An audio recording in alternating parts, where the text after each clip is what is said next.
En manchette aujourd'hui, le référendum de 1995, 30 ans plus tard, et les priorités pour les 25 prochaines années de la région semblent se dessiner. Voici vos nouvelles TVA.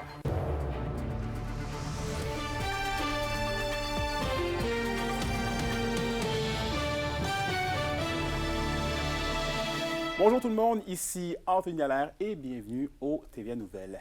Certains le voient comme une célébration, d'autres comme une désolation. Le référendum sur l'indépendance du Québec de 1995 continue toujours de marquer les esprits. Et Roxane, c'était il y a 30 ans, jour pour jour. Et oui, Anthony, c'est le 30 octobre 1995 que les votes ont été comptabilisés. À l'époque, le Québec a été divisé en deux clans, soit le non qui a remporté le référendum avec 50,58 % des votes contre 49,42 % pour le oui. Ici, en Abitibi-Témiscamingue, ceux en faveur de l'indépendance avaient récolté la plus grande part des votes avec un résultat de 55,8 % alors que ceux qui désiraient demeurer dans le Canada avaient obtenu 44,2 % des voix. 30 ans plus tard, je me suis questionnée à savoir quels sont les souvenirs de ce deuxième référendum pour les acteurs régionaux qui y étaient en 1995. J'ai discuté plus tôt avec le chargé des communications pour le comité du non,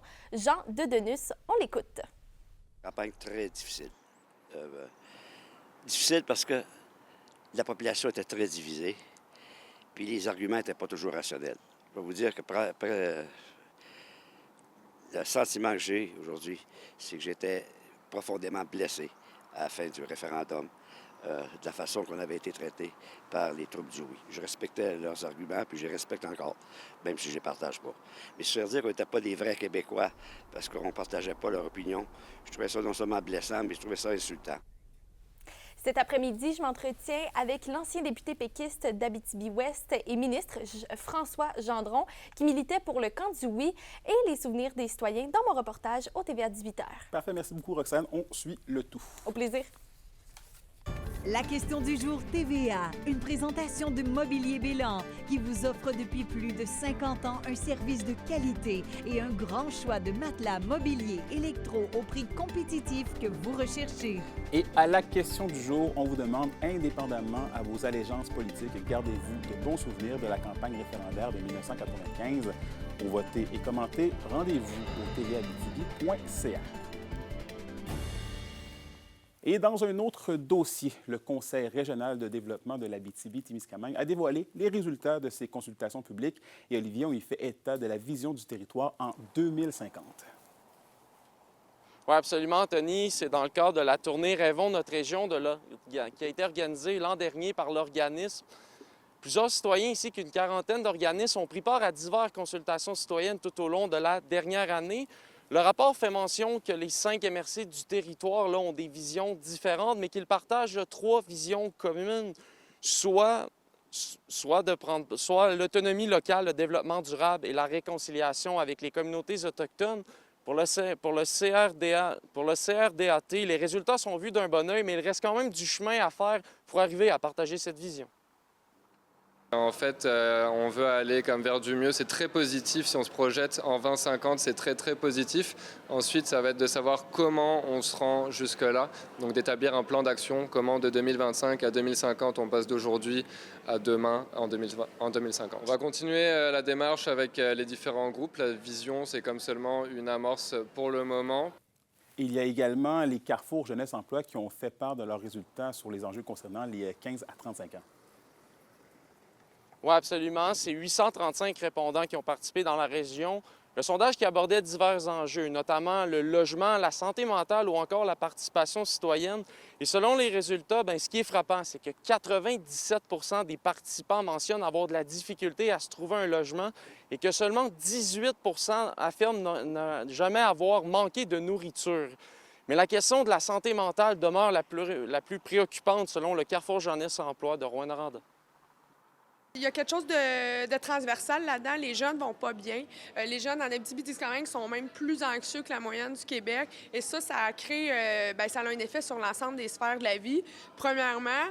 Mais les jeunes connaissent les solutions. Ils savent qu'est-ce qu'il faut faire à l'école, notamment aborder les questions de santé psychologique, santé physique. Les constats dressés par le Carrefour Jeunesse Emploi de Rouyn-Noranda font en sorte qu'ils doivent maintenant adapter leurs offres de services à la population. Parfait. Merci beaucoup, Olivier. Et dans les faits divers, la Sûreté du Québec demande l'aide du public pour retrouver Marie-Héder Wabadenic, 13 ans, de Val-d'Or. Elle a été vue pour la dernière fois lundi dans le secteur de la 6e rue et se déplacerait à pied. Elle mesure 5 pieds 3 pouces, pèse 115 livres, a les cheveux et les yeux noirs. Elle porte un chandail à capuchon noir, un pantalon noir et des espadrilles de marque Converse. Toute personne qui croit l'apercevoir doit contacter immédiatement le 911. Et parlons élection municipale maintenant. Le candidat à la mairie de Val-d'Or, Serge Allard, a rencontré ce matin les médias et plusieurs entrepreneurs. Il a présenté ses engagements pour dynamiser l'économie locale et rendre la ville plus attractive et durable. Les redevances minières seraient, selon lui, un levier pour financer de nouvelles infrastructures municipales.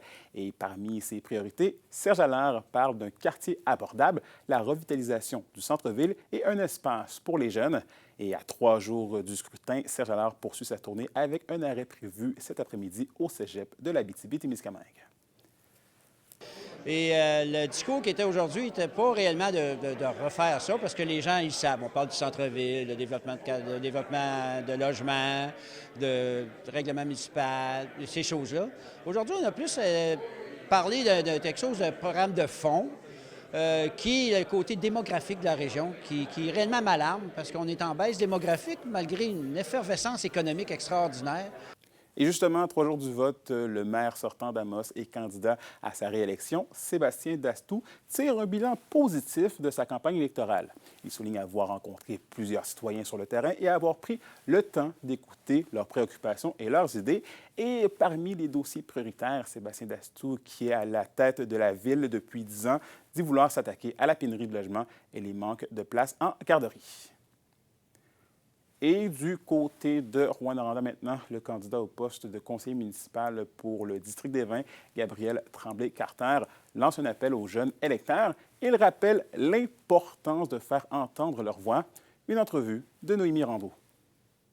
En fait, ça passe par le vote. Je vous dirais le premier geste pour l'implication politique, mais j'invite aussi les jeunes à aller s'informer, à en discuter aussi avec ses prochains pour comprendre la dynamique politique puis pour en avoir envie aussi de participer à demain.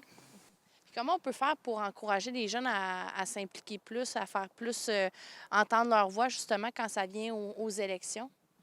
Mais je crois qu'il y a plusieurs moyens. Il existe des initiatives qui ont déjà été faites par d'autres villes, donc comme de créer des tribunes pour encourager les jeunes à aller voter et pratiquer leur droit de vote aussi. Sinon, c'est en famille, discutons-en. Il ne faut pas que ça soit tabou, la politique.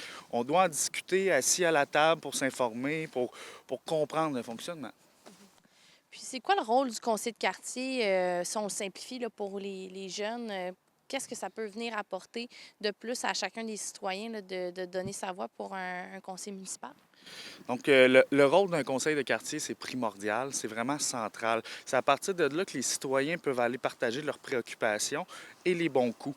Puis mon rôle à moi, c'est vraiment d'aller porter les préoccupations des résidents et les bons coups des vins au conseil municipal. Donc, commençons par impliquer les jeunes dans des décisions qui devraient leur appartenir, si on peut. Tu sais, si on parle... la politique municipale, c'est la politique de proximité. Hein? On croit souvent que c'est loin de nos vies, mais pourtant, c'est elle qui décide de tout. Là. Nos parcs, nos écoles, nos activités culturelles, et ainsi de suite. Donc, il faut certainement impliquer les jeunes dans ce qui les regarde aussi pour prendre des meilleures décisions. Qu'est-ce que vous avez fait pour aller à la rencontre des jeunes? On le sait, les jeunes maintenant s'informent un peu plus sur des plateformes, par exemple TikTok et tout ça, pas nécessairement par les médias traditionnels. Donc, comment vous avez fait pour aller à la rencontre des jeunes au fil de votre campagne? Moi, je réalise, puis ça se fait en dehors aussi d'une campagne, là, ça se fait tout au long d'une vie, selon moi, là, mais je m'implique beaucoup dans le domaine culturel où ce qu'on parle des spectacles. Donc, je me suis impliqué à SICO, FME. On va beaucoup rejoindre les jeunes dans le divertissement. Fait que pour moi, c'est un bon moyen encore, toujours, de les intéresser au travers le divertissement. Sinon, c'est sûr qu'il y a plusieurs instances, infrastructures, donc on peut parler des écoles, du comité des loisirs. Donc, continuer à s'impliquer, là, c'est la meilleure façon. Puis dans le porte-à-porte, j'en ai croisé beaucoup, puis je les regardais. Tu n'as pas encore 18 ans, mais un jour, tu vas l'avoir, ça va être important d'aller voter. Le Festival du cinéma international en Abitibi-Témiscamingue termine sa 44e édition ce soir avec le film Juste Xavier de Stéphane Roy. Soyez avec nous au retour pour tous les détails.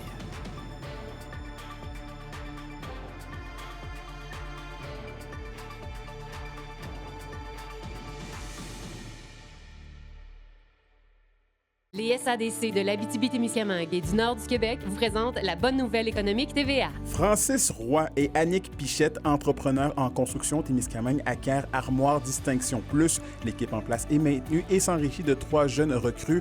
Francis Lacasse reste aussi actif dans l'entreprise. Les nouveaux propriétaires comptent mettre à profit leur expertise au service de la croissance et de l'excellence de la marque. Les SADC, partenaires de l'économie de la région. Et au culturel, le Festival du cinéma international en Abitibi-Témiscamingue termine sa 44e édition ce soir avec le film Juste Xavier de Stéphane Roy. Ce film sera présenté ici en première mondiale et Juste Xavier est une œuvre abordant les thèmes importants et actuels des stigmas et des préjugés qui collent parfois au sujet de l'identité de genre. Parmi la distribution de cette comédie dramatique, on reconnaît plusieurs acteurs établis tels que Rémi Girard, France Castel, Alexis Comte et plusieurs autres. Et plus tard en soirée suivra la fameuse remise de prix du festival. Pour une nouvelle importante à nous communiquer, contactez-nous, nouvelles au pluriel @rncmedia.ca, par téléphone au 1-866-463-4636 et notre site web tvaabitibi.ca.